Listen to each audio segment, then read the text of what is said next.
ایک ایسا نوجوان جو مکہ پاک میں رہا کرتا، اسلام لانے سے 3 دن پہلے وہ خود کہتے ہیں کہ میں نے خواب دیکھا، میرے چاروں طرف گھپ اندھیرا چھایا ہوا ہے، اس گہری تاریکی میں مجھے کچھ سجائی نہیں دے رہا، اندھیرے سے جان چھڑانے کے لیے مجھے کچھ سمجھ نہیں آ رہا کہ میں کدھر جاؤں۔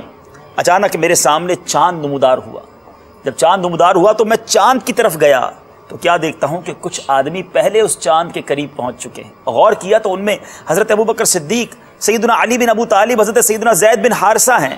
میں نے ان سے پوچھا کہ آپ کب یہاں پہنچے؟ انہوں نے کہا بس ابھی آئے ہیں۔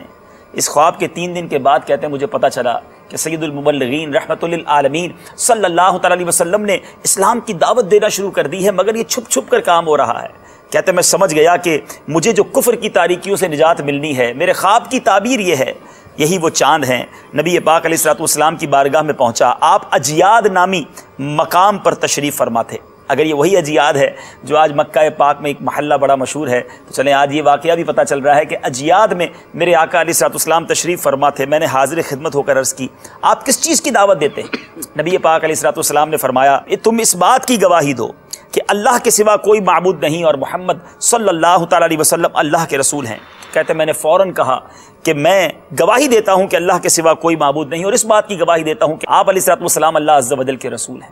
ایمان لائے۔ نبی پاک نے جن کو کلمہ پڑھایا وہ عظیم ہستی کون ہے آپ جاننا چاہیں گے؟ وہ کوئی اور نہیں، حضرت سعد بن ابی وقاص رضی اللہ تعالیٰ عنہ ہے۔ اور جی ہاں، یہی نبی پاک علیہ الصلوۃ والسلام کے ماموں بھی تھے۔ پیارے آقا علیہ الصلوۃ والسلام انہیں ماموں فرمایا کرتے، اور کیا خوب ارشاد فرمایا میرے آقا نے۔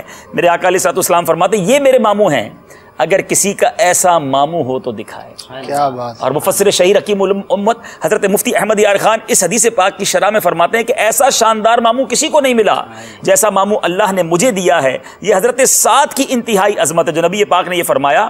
مزید فرماتے ہیں کہ تم نے دیکھ لیا میں اپنے ماموں سعد کا کیسا ادب و احترام کرتا ہوں، تم لوگ بھی اپنے نانا ماموں کا اسی طرح ادب و احترام کیا کرو۔ میں جب آج اس حدیث کو پڑھا نا اسد بھائی، تو میرے ذہن میں آیا کہ میں بھی اپنے ماموں کو فون کروں گا اور ان سے کچھ اور ادب اور محبت کا اظہار کروں گا کہ نبی پاک کی حدیث سے پتہ چلا ہاں سنت دیکھ پیارا کا حکم ہے میرے ماموں ایسے ہیں۔ تو یہ حدیث کی شرح میں علماء نے کیا کہ یہ بیان کرنے کا مقصد یہ کہ تم بھی اپنے ماموں، اور دیکھیں ابھی مدری چل کے ناظرین صحابہ سے اور نبی پاک سے محبت کا انداز، اور کتنا پیارا ہمارا مذہب ہے، ہمارے ریلیٹرز سے، ہمارے رشتہ داروں سے ہمیں محبت سکھائی جا رہی ہے۔ تو جن کے ماموں ہیں، جن کے نانا ہیں، یعنی ننیالی رشتہ داروں سے اس نیت سے محبت کریں کہ ہمارے آقا ان سے محبت کرتے۔ اچھا یہ ماموں تھے کیسے؟ نبی پاک علیہ الصلوۃ والسلام کے جس کو کہتے ہیں نا کہ ڈائریکٹلی ماموں نہیں تھے، یہ بنو زہرا قبیلے سے ان کا تعلق تھا، اور اس کی وجہ یہ ہے کہ یہ اسی بنو زہرا خاندان سے تعلق رکھتے تھے جہاں سے نبی پاک علیہ الصلوۃ والسلام کی والدہ ماجدہ بی بی آمنہ رضی اللہ تعالی عنہا کا تعلق تھا۔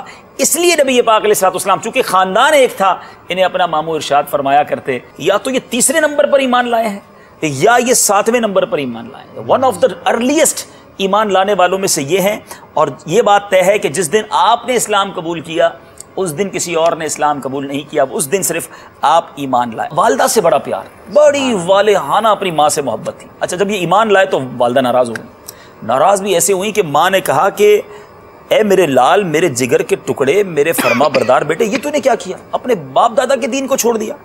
میرے بیٹے آج تک تو نے کبھی میری کوئی بات نہیں ٹالی نہ، اور کبھی میری نافرمانی نہیں کی، تو میری یہ بات بھی مجھے امیدیں نہیں ٹالے گا، تو اسلام چھوڑ دے۔ ماں کی ہر بات مانتے تھے، بڑے خدمت گزار تھے۔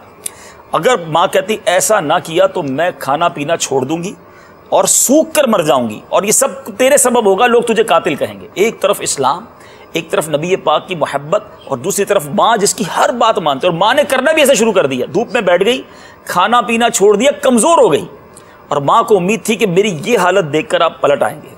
اللہ غنی، سعد بن ابی وقاص کا ایمان کیسا تھا! تاریخی الفاظ سنیے مدری چینل کے ناظرین۔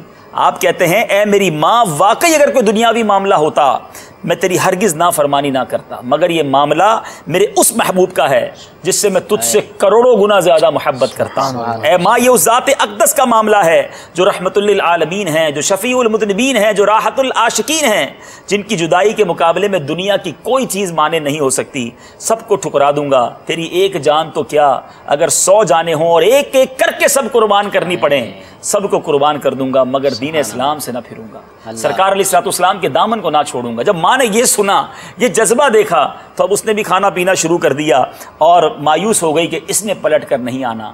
شعر تو ہم سب سنتے آ رہے ہیں، پڑھتے بھی ہیں، پروف کیا ہے صحابہ کرام نے کروں تیرے نام پہ جاں فدا ہے، نہ بس ایک جاں دو جہاں فدا، دو جہاں سے بھی نہیں جی بھرا، کروں کیا کروڑوں جہاں نہیں۔ صلو علی الحبیب صلی اللہ تعالی علی محمد۔ مجھے اپنی اور ساری دنیا کے لوگوں کی اصلاح کی کوشش کرنی ہے انشاءاللہ عز و جل۔